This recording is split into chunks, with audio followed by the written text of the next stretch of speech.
We did not go to college because we was too busy trying to figure out how to pay for lunch. Shut the up, worried about why we didn't go to college.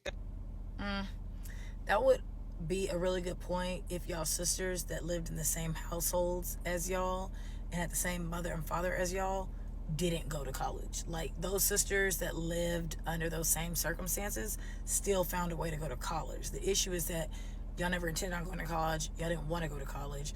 Y'all were acting up in schools, acting up in the classroom, fully focusing on sports and athletics. You did not. Okay, let's cut the shit. And I didn't say this in my last video, but we're going to be very frank about this whole college and black men situation. And I still stand by the fact, because this is a conversation that's had even outside the black community, right?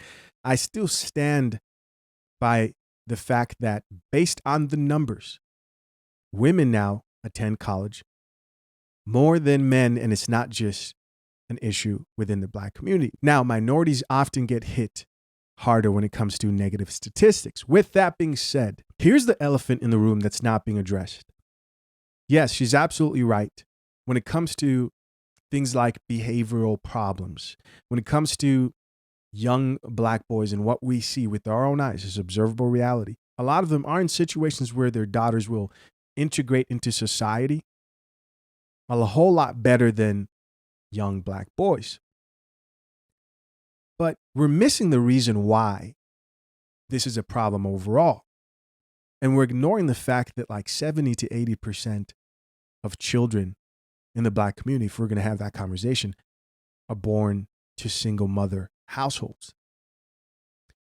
And people do not understand that this has a stronger negative effect on young men. Yes, young men more than it does women.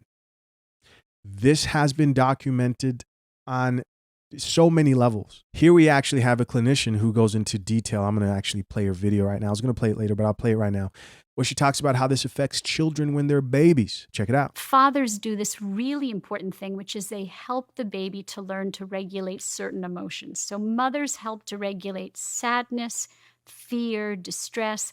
Fathers help to regulate excitement and aggression. So when fathers aren't in the house, when there are single mothers raising children without a father, often little boys develop behavioral problems, is what we're seeing, that they can't regulate their aggression because fathers help little boys in particular, but little girls too, to regulate aggression. So when fathers aren't around, you'll often see little boys who are more impulsive, who are more aggressive. So the answer is fathers and mothers are both critical to the development of children, which is a very controversial thing to say today. Right. Because if you're raised without one, you are missing a piece. But they're not the same. And they're not the same because our hormones dictate they're not the same. So fathers produce a hormone in great quantities called vasopressin. Right. Vasopressin is the protective aggressive hormone. And what does it do? It helps fathers to protect their family. If you guys have been following me for a while, you know I've addressed vasopressin and how men bond with that chemical. Now, the main thing I want to focus in on here is I'm seeing a lot of videos of women who are sort of bragging about the position that they're in. They're saying things like, oh, I know a bunch of women who are excelling, who are doing well, but you don't understand. You're not thinking about the way this is going to play out. And I'm talking about for the families that don't have a male role model or they don't have a man who's caffeinated, right? And understand that young boys need strong masculine energy or a father figure. To the chicks who are gloating about how the young women within households outperform their brothers, you don't see what this means. The cycle here is actually pretty concerning, not just to those young men when they get older, but also to you, right? What happens? You get older, you look around, and you realize that you most likely, number one, prioritize your career and education, didn't really learn how to be a wife, but you want marriage. But you can't find a husband. Why? Because you've done two things. You've become the man who you otherwise would be attracted to, because those young men, because they don't have fathers, because of single mother households, because women hold the key to sex and should be more protective of that, while men also should be protective of their seeds. Yes, men as well.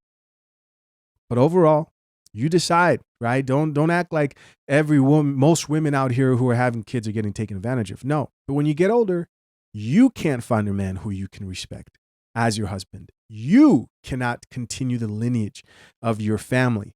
What happens? A lineage dies off. On a macro level, this is hurting not just young boys and the lack of fathers in homes. It's also hurting the women, not because they can't settle down with the men that they see, but because they don't realize it.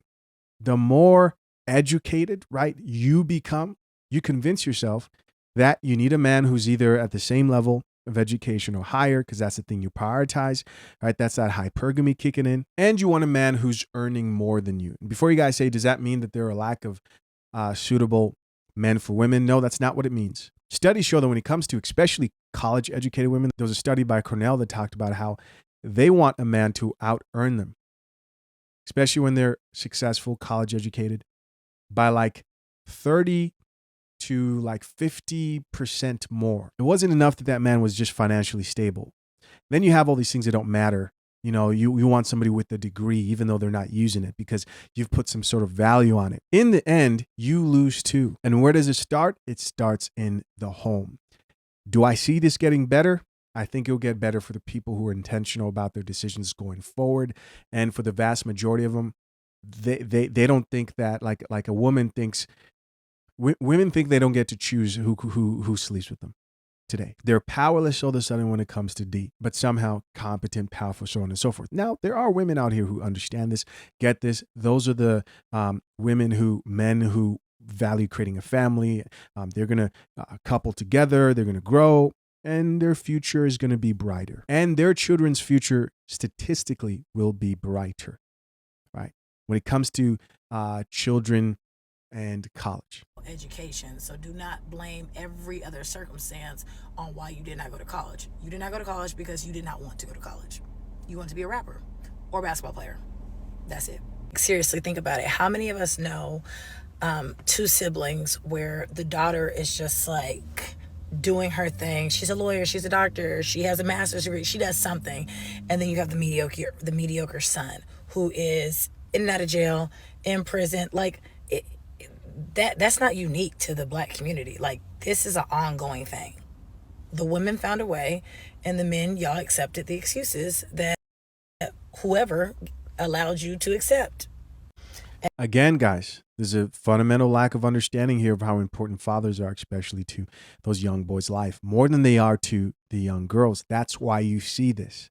And not to get too deep into it, but now that I think about it, I semi-blame the parents, because while the parents were hyper-vigilant about the daughters and, I don't want her to get pregnant, I need to know every single aspect of her life, blah, blah, blah, because I can't have a whole daughter, that whole thing, y'all were super vigilant when it came to raising your girls, and then let the boys in the same household run amok, terrorize teachers, and y'all let them hyper-focus on sports and made excuses for why their grades could be down, which in the end it worked out for us girls, but then you wonder why you produce lackluster sons. I mean, it all makes sense.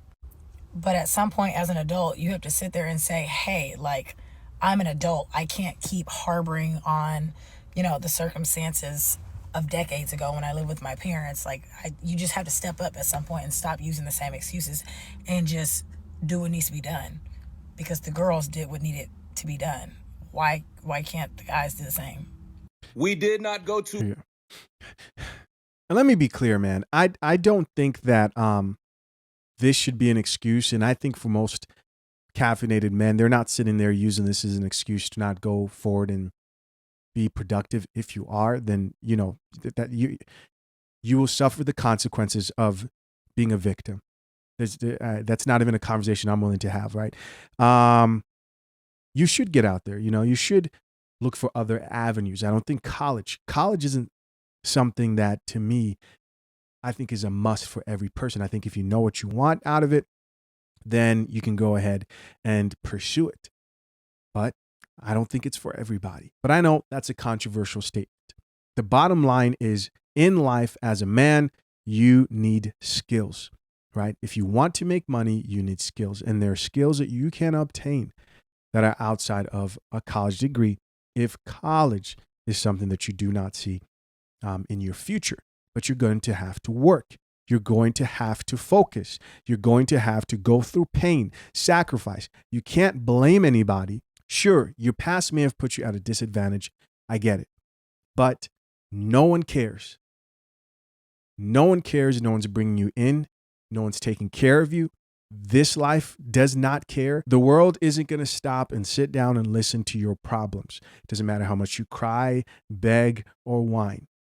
You have to get it. We understand that. In addition to all that, though, my main point here is let's not forget the root of this problem. And let's not forget that this definitely affects the other conversation we see that a lot of these chicks have over and over again, specifically Black women, of where are the men? We can't find this. It's you are raising the men that you complain about overall. And to be clear, I do think there's two different conversations going on right now. On one hand, you have the conversation of Black men not attending college. And just because someone doesn't want to go to college or hasn't gone to college doesn't mean that they're some type of a crash out, right? And they associate the whole not attending college to that means that you are a crash out who doesn't care about your life and you didn't have a plan. There are plenty of men who looked at college and said, you know what? I think I'll go this way. This will give me the best return on my goals and what I want. This is the path that I want to choose. But when it comes to the conversation of Black men who don't take life seriously, don't grow, aren't responsible, and have challenges and issues integrating into society, I think that's a different conversation and stems back to what type of home did you give in? One of the main factors being, did you have a father? Right? It doesn't mean you're doomed, but it definitely puts you at a disadvantage. I have 5 siblings, 5 Black brothers, and I am the only one to go and finish college out of all of them. Dad on drugs, in and out of jail. Mom on drugs, got taken away from them, placed in foster care until my aunt and uncle retrieved me. I had to stop playing sports in high school because my aunt tried to force me to watch my little brother. I said, that is not my child. I'm going to go get a job instead. When it came to college, I filled out my FAFSA. I did have to ask my aunt and uncle a couple questions, but I filled it out. I submitted it. My mom passed away a few weeks before I got to college. I did get Pell Grants because I used the income of my mom and dad of $0, but I also did have to get student loans on top of that. When I got to college, I decided to pick up track and cross country. Never ran it a day in my life, but I figured, hey, why not? Mind you, when you're running track and cross country, you're running throughout the entire school year. You don't get a break. I did not have a scholarship at first, which means that I did not have extra money, which means that I had a job. Not only was I a full-time student, I was also a full-time athlete, and while everybody else was dilly-dallying, I had to go to work. I also did not have a car my entire college era. My people did not pay for me to go to college, and that aunt who had me stop doing sports in high school, she also wanted me to drop out of college to watch my little brother. I don't know if Black men were trying to go to Ivy League schools or D1 schools, and I'm not telling you to go to college or not to go to college, but I will say I went from a JUCO to a D2 school, and the points that y'all are making are just excuses. Okay. Good for you, ma'am. I mean, if you're getting what you want out of college, I think that's a good thing for anybody who's involved. But don't get it twisted. The reality is, for the men who weighed out the benefits of college or going a different direction, they weighed out the consequences of that debt, of which I'm glad I didn't take on. And there are many men out here who are also glad they did not take on. Yeah. Probably, last time I'll address this topic. I didn't say this last time. I thought it was pretty fitting and I missed it. Listen, guys, of course, curious to know what you think. Leave your comments down below. As always, I appreciate you checking out yet another episode of The Coffee Pod. Till next time, I'm out. Peace.